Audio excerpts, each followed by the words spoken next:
Greetings, I'm Udat Agarwal. I'm going to dissect this pink hibiscus flower today.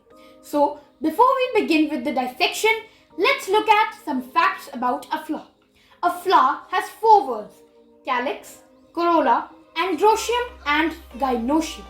These four whorls constitute a complete flower. If even one of the whorls is missing, a flower is known as incomplete. So, let us look at some distinguishing features about a hibiscus, that are the Epicalyx and the Monadelphous Stamens. Epicalyx is another series of sepals. Like these are the Epicalyx that grow on the bottom of the hibiscus flower. And Monadelphous Stamens are the stamens that are united in a single group by their filaments, but the anthers are free. Let's begin with the dissection. So, first the sepals are removed. The sepals protect the flower at its bud stage.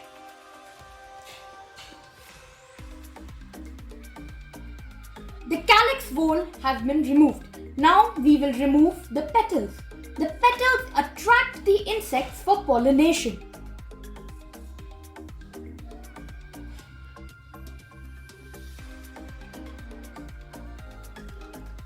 The non-essential whorls of a flower, that are calyx and corolla, have been removed.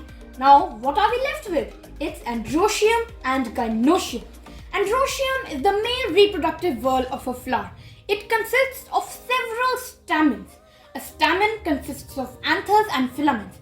In this particular hibiscus flower, these yellow dot-like structures are the anthers, and these pink colored little strings, these are the filaments that are grouped into a single unit, and this is called Monadelphous stamens.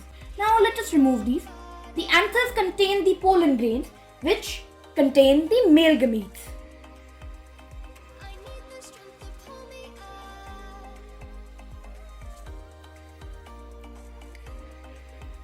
Now, what are we left with is gynoecium.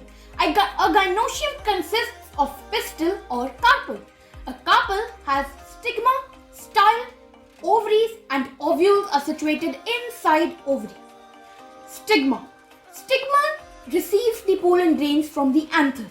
Stigma is a flat structure located on the tip of style. The style connects the stigmas with the ovaries. The style is a pathway for the pollen grains from stigma to ovary. Now, let's remove our style. This is the ovary of our hibiscus flower. Ovary is the swollen basal portion that contains the ovules. These are the ovules located inside the ovary. Ovules contain female gametes that fuse with the pollen grains, that are the male gametes, to form a zygote. After fertilization, the ovaries form the fruit and the ovules inside the ovaries form the seeds. Now this was the dissection of the flower, in which we observed the petals, the sepals and the epicalyx. We observed the anthers and the filaments and all the parts of the carpel with Monadelphous stamens and the ovaries and the ovules. Thank you.